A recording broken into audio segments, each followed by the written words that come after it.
So, speaking about meditation, and like to what we need to be attached, maybe in a way, or be settled in something, because in general we know the Buddha's teaching is about letting go, about be free from any attachment or any dependency. But especially in the beginning, it's maybe good to depend on something wholesome, on something beneficial, to generate and to create this habit to practice meditation more often. And usually this is the quality of joy and happiness in the mind. So piti sukha, like easiness or comfortableness and mental joy. So these things, it's good to develop. And yes, there would be time to let go of them as well. But at the beginning of our journey and in the very long time of our beginner journey, even interesting, like in the journey of samadhi, we know that this joy and happiness, after some time you need to let go for more refined upekha, for more refined equanimity. But in case of vipassana, when you practice investigation, when you speak about 7 bojjhangas, 7 enlightenment factors, piti, joy, always there.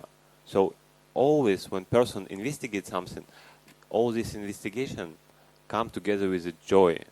So, and he developed factors of enlightenment, and he can get liberated with this joy.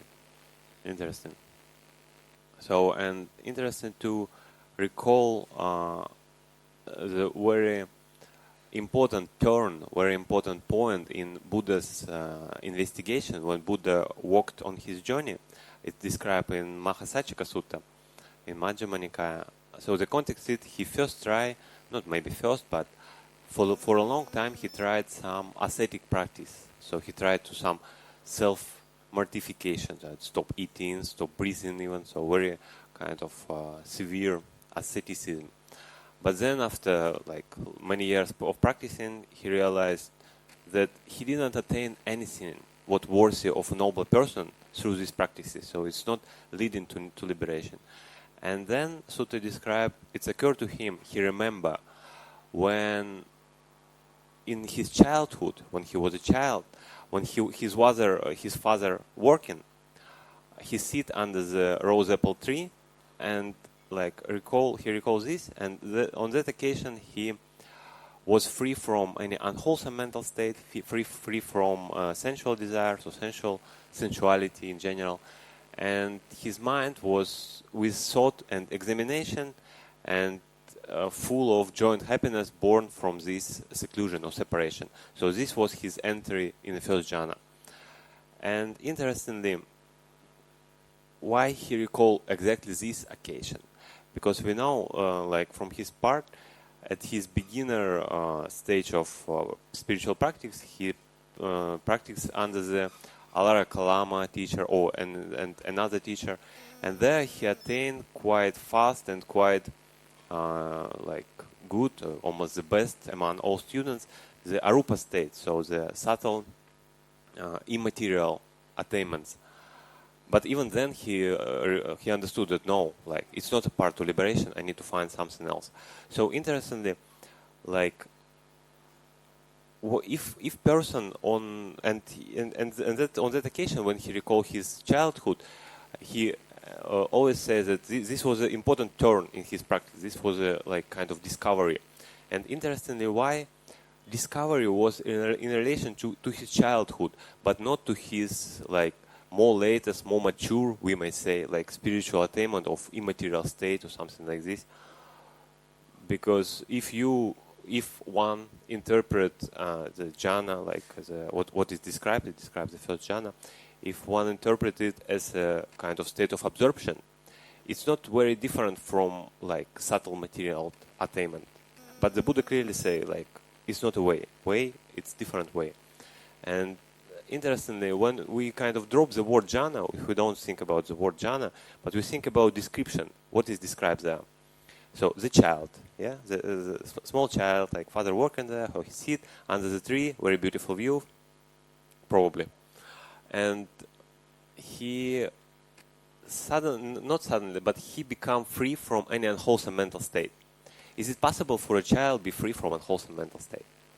Yeah, it's possible. It's like child with pure mind, with clean mind, don't think about any sensuality, any unwholesome thoughts. He in pure, in clean state. So because of this purity and cleanness, some joy and happiness arise. Can the child experience joy and happiness? So it's very common for child, yeah, like experience. When I may recall my childhood, okay, like that on that occasion, I experienced some joy on that occasion, some happiness. So it's normal for people, especially for children, experience these things.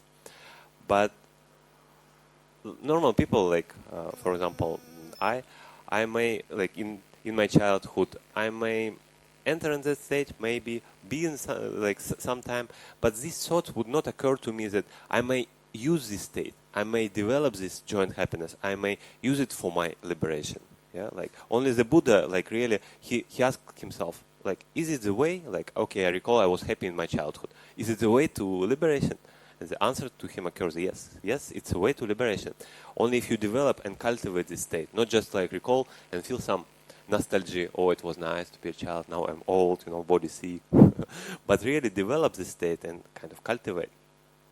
And then the reflection occurred to him, like, why I need to afraid of the joy and happiness, what nothing to do with sensuality, what nothing to do with unwholesome states. Like, I shouldn't afraid of this.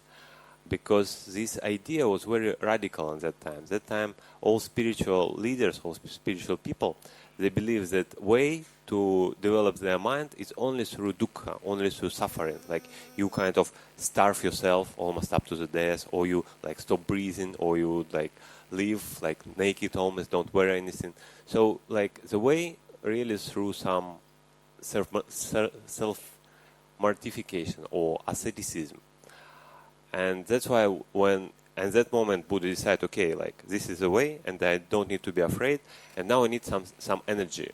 To develop this kind of jhana, I need some energy. Body without energy cannot develop the jhana. And he started to eat a little bit, at least for some time. I mean, at least some food. And interestingly, his disciples, they just abandoned him. They think, oh, our teacher gave up, so he cannot handle it, so he's not worthy to follow. So it's really in the context of ancient India, this way of like following joy and happiness was very unusual. But Buddha thought like, why I need to afraid? It's a wholesome state. It's nothing to do with like sensuality or something unwholesome. So, and also he, in another sutta, he described a simile of cow, like he called it silly cow, like unwise, like undeveloped cow, who is like when stay in one area, on one maybe like field or something like this, she didn't familiarize herself with this field, but try to go beyond, try to find something new. Okay, like I don't know what is here, but I want something else. So it's the same way when you step, you kind of step on with one leg, but don't make it stable. Immediately, like try to use another leg. And of course you collapse and fall down because your position not stable. Same way, would say if a practitioner who practices any state of meditation, especially jhanic state, he start to attain, let's say, first jhana, but don't really familiarize himself with this state. Don't like really make a habit with any circumstances entering this state. So, but try to go further. Okay, what about second jhana? What about third jhana? And try to really go fast through all this attainment without this stable ground in the previous attainment. So in this case, person didn't get next attainment and don't get benefit from this attainment. So he anyway like lose in this case. So that's why the Buddha encouraged us really to stabilize with state wherever we are and don't jump the gun, they call it the English expression. And also it's important to remember that Buddha says that any like attainment of samadhi, all these four jhanas or immaterial state, all of them, they're conducive or they're useful for vipassana, for investigation. So there is one sutta when Buddha say, you attain first jhana, you dwell there, and you start to investigate anicca, dukkha, anatta, impermanence, non-self, suffering, and then you can get through. Or you can get second jhana, and then you start to investigate. Or third or fourth. So any kind of state of samadhi, even some teachers say, even when you practice some like samadhi, and then like maybe you practice 40 minutes or something like this, but you didn't reach first jhana, yeah? Your mind still with some hindrances. And still, even in that occasion, it would be good to, in the end of meditation practice, to dedicate like maybe 10 minutes, 5 minutes for some vipassana practice. Some basic investigation. Oh, this is state like impermanence, how is different from what before, like is it changing, or it's like, or can I control my state of mind? So these small things, we shouldn't underestimate this kind of small vipassana, because they slowly like build our insight, and sooner or later like this insight give some fruits. So I wish all of us to develop samadhi on that degree what is necessary to develop vipassana and be able to be free from suffering.